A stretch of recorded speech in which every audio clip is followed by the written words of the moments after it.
Hoje a gente vai ler aqui um pequeno trecho de Marcos, Evangelho de Marcos, capítulo 7, versos de 31 até o 37, que é uma continuação dos textos que a gente tem lido. Esse é o Evangelho do dia. Nessa Bíblia que está perto de você, é na página 1435. Eu gosto sempre de dizer isso, né? Porque é engraçado e é quase que um apelo. A gente tinha 97 Bíblias, agora a gente só tem 27. Aí, dispostas, né? Então, quase que tinha uma Bíblia para cada uma, agora tem uma por cada fileira e talvez nem dê mais. Página 1435, versos de 31 a 35 do capítulo 7 de Marcos, Evangelho de Marcos. Eu vou ler, tá bom? Ele, Jesus, deixou a região de Tiro e voltou para o mar da Galileia, passando por Sidom e pelo distrito das 10 cidades. Algumas pessoas trouxeram um homem que não podia ouvir nem falar e pediram a Jesus que impusesse as mãos sobre ele. Jesus tocou nos ouvidos do homem e passou-lhe um pouco de saliva na língua. Então orou, suspirou profundamente e ordenou: Efatá, abre-se. E assim aconteceu. O homem ouvia e falava perfeitamente. Jesus ordenou que mantivessem o fato em segredo, mas eles, entusiasmados, não paravam de falar do assunto. Diziam: ele faz tudo muito bem, faz até o surdo ouvir e o mudo falar. 31 a 37. Pau que nasce torto. O ditado: pau que nasce torto. Aí você já está indo para o tchan, né? Da música. O ditado é: pau que nasce torto, morre torto. Aí a gente vai aqui para onde? Pau que nasce torto, nunca se endireita. É a mesma coisa. Mas é a nossa cultura musical.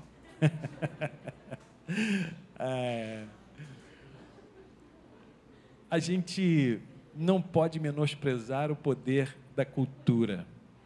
Os ditos populares, eles não somente refletem, por vezes, uma realidade, como eles moldam a realidade. Como nos ditos lá do grande marqueteiro de Hitler, uma mentira dita várias vezes se torna uma verdade. O cérebro da gente é burro. Não é que a gente é burro, o nosso cérebro é burro. Me permitam aqui essa expressão que parece que tão chula, né? É que ele acredita naquilo que a gente fala e repete. E a gente molda. Nossos cientistas aí, nossos médicos, né? As sinapses acontecem. E a gente, de tanto ouvir coisas, por isso que na infância é muito importante que os pais tenham cuidado com o que dizem para os seus filhos. Porque eles vão ouvir muitas vezes e vão acreditar, não eles, mas o cérebro. Você é isso, você é aquilo. A identificação. Você não é o que dizem que você é. Não necessariamente você é aquilo que você está vivendo. Ah, essa pessoa é mentirosa. Não, ela pregou uma mentira, mas ela é mais do que uma pessoa mentirosa. Ah, essa é uma pessoa isso, aquilo. Ela é muito mais do que aquilo que a gente diz sobre ela. E se a gente crê que nela tem uma chama que não se apaga nunca, que é a imagem e semelhança de Deus, isso então fica muito mais claro e melhor da gente compreender. Pau que nasce torto não precisa morrer torto. Pau que nasce torto pode se endireitar. Nem tudo que era precisa continuar sendo. Nem tudo que passou a ser necessariamente não possa voltar a ser. Nem tudo que se perdeu pode estar perdido. Jesus, ele marca isso com a sua voz, com a sua presença, com os seus ensinamentos. A gente está aqui diante de um episódio, e é interessante, vocês estão fazendo os prazeres de casa que a gente está passando aqui? Sim. Qual foi o prazer de casa da semana passada? Semana retrasada? Ler João 6. Semana passada, de domingo. Fazer uma oração lá no tempo a sós, ter um tempo a sós com Deus para dizer: faz um milagre em mim, molda o meu ser, recupera, traz aquilo que se perdeu. O prazer de casa vai ser ler Marcos 7. Tá beleza? Leia Marcos 7 essa semana. E você vai ver que quando Jesus chega aqui nesse ponto, no verso 31, ele já fez uma coisa muito interessante no seu ministério.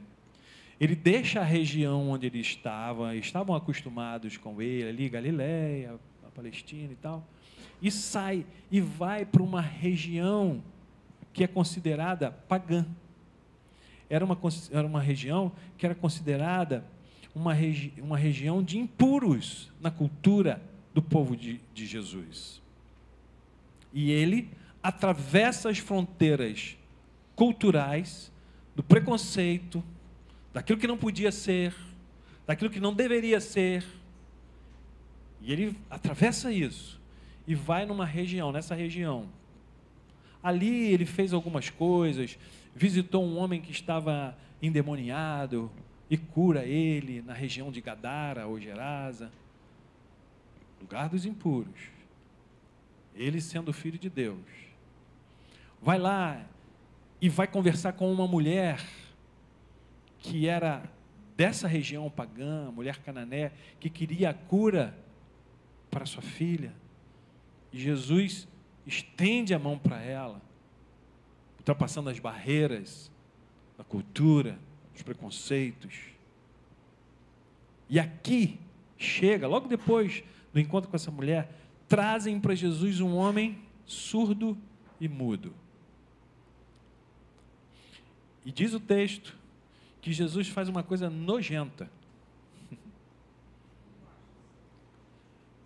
Ele coloca a mão no ouvido do homem e coloca saliva na boca do homem. Jesus colocou a sua saliva na boca do homem. Nojento para nós. Mas aquele era um costume até mesmo entre os que faziam as curas. Tinha-se até uma percepção científica, não, mas mais ou menos isso, não tinha ciência ainda, né?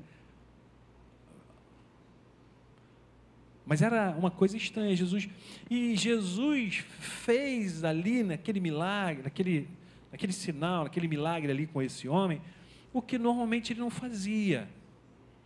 Dizia para o coxo: levanta e anda. Disse para Lázaro: sai, vem para cá. Disse para um e outro: faz isso. E acontecia. Vai lá, e o teu filho já está curado. Aqui, parece que Jesus brinca com a nossa imaginação e faz uma coisa diferente. Ele podia ter curado esse homem com uma palavra, não podia? Como fez. Mas ele para e olha para aquele homem e diz o texto que Jesus se aproxima e tira o homem do meio da multidão, toca nos seus ouvidos, bota a saliva na sua boca e diz o texto, Jesus suspira. Muito importante essa palavra. Jesus suspira profundamente. Ele não estava pegando fôlego. ele estava entrando na vida daquele homem e sentindo a vida que aquele homem vivia. Primeiro, surdo e mudo, ele é um doente, na perspectiva daquela cultura. Se é doente é porque alguém pecou, ele ou seus pais. Se alguém pecou, é impuro, não é digno de ser chamado irmão, até que ele se purifique. Jesus sente a dor desse homem que é alijado da sociedade, é afastado dos olhares, é chamado de impuro, de indigno, não merece consideração.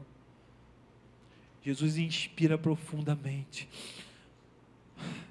sente a vida daquele homem, e depois de fazer isso, ele diz uma palavrinha mágica, que é efatá. Mentira, não é palavra mágica nenhuma. Era uma palavra comum, a palavra do aramaico. Era como se ele estivesse dizendo: abre-te, abra-se, se abra, abra em você, efatá. Não fique usando essa palavra em casa achando que ela é uma palavra mágica. Abracadabra, como é que é? Tintim, salabim, sim, salabim. Efatá, não. Efatá é abra-te. Algumas coisas aqui nesse texto. O fato de Jesus sair do seu lugar, que é um lugar chamado Santo, Jerusalém, tal, ali aquela região, vai para o lugar do paganismo, da impureza. Já diz alguma coisa para a gente. Que Jesus não mediu e não mede esforços para ultrapassar as barreiras que nós impomos sobre nós mesmos e outros também impõem entre nossa relação com Ele, com Deus. Jesus vai para além. Aquilo que eu falei aqui na hora da gratidão. Eu esperei alguém dizer obrigado, Deus. Vai para além dos méritos. Vai para além das nossas condições, a nossa capacidade de entender, de andar em caminhos que Ele desejaria que a gente andasse. A gente cantou uma música aqui, eu sempre falo baixinho, mas ela diz assim: eu vivo pela fé e não vacilo. Aí eu falo baixinho assim: às vezes vacilo. Às vezes a gente vacila, mas Ele ultrapassa as barreiras dos nossos não méritos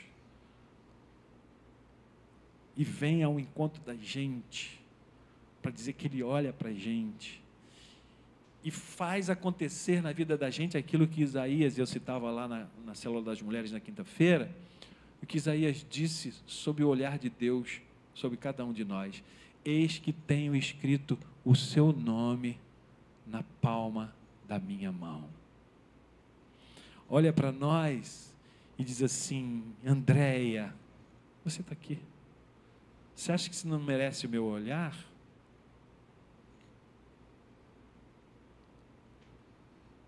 Daniele, você está aqui, na palma da minha mão. Eu olho para você. Arthur, eu olho para você. Dantas, eu olho para você. Ele ultrapassa qualquer limite que alguém possa impor entre nós e Ele para dizer: não tem barreira. A multidão de pecados que nos afastariam de Deus é apagada pelo seu amor.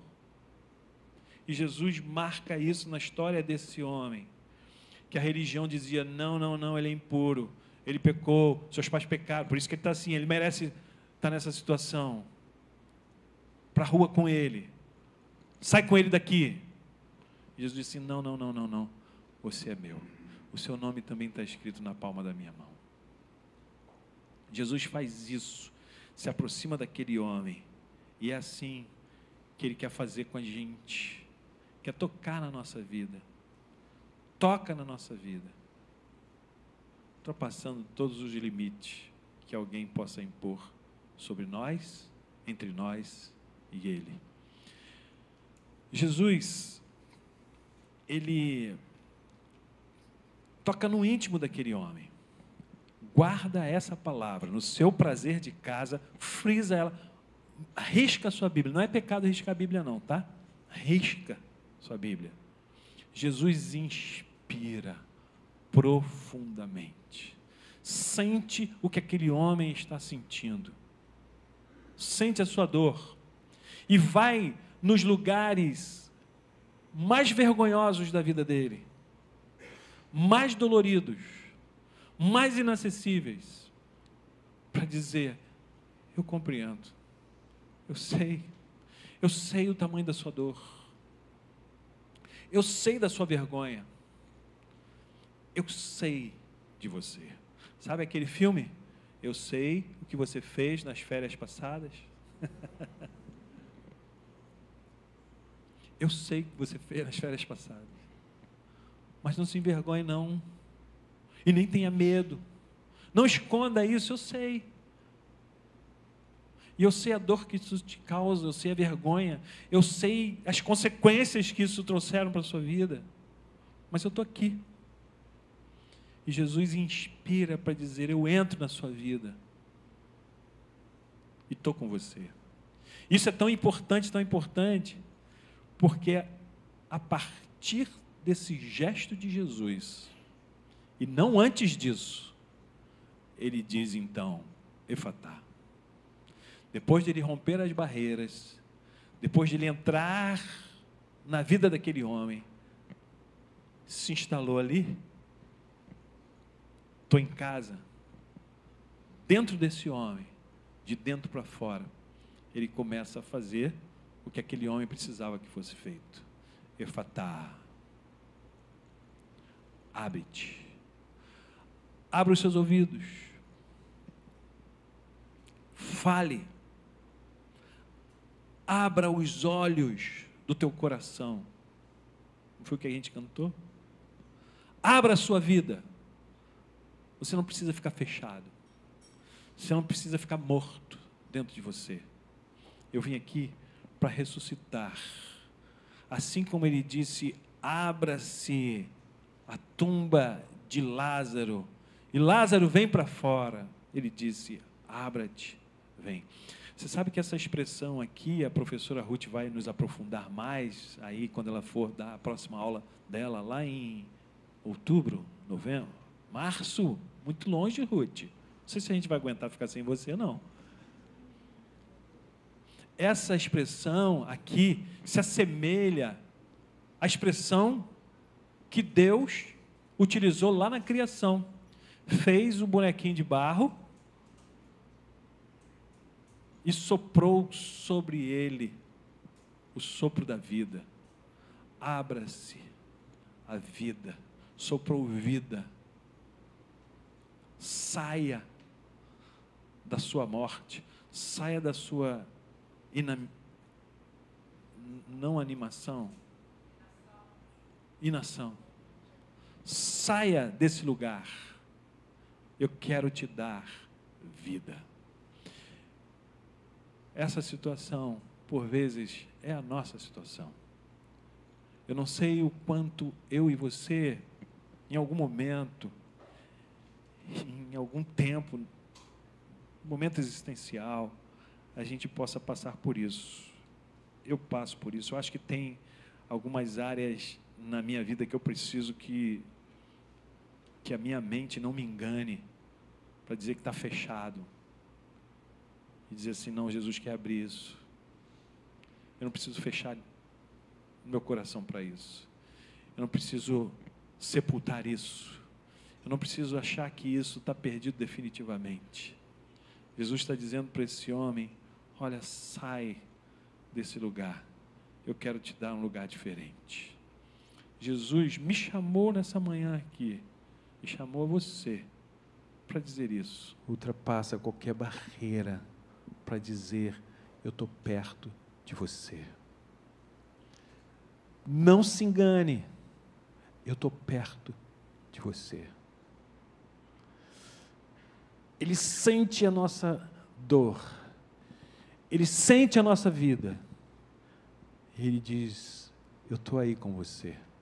nos lugares de maior dor, de maior vergonha, eu estou aí com você. Não te julgo, te acolho, te abraço e caminho com você. Eu estou aí para dizer, Efatá, abra-te, abra-te, abra-te. Se você não ouviu nada do que eu disse até agora, ou se você vai se esquecer essa semana, lembre-se dessas duas palavrinhas. Inspiração, Jesus inspirou profundamente e entrou. E Jesus disse para mim e para você, abra-te, abra-te.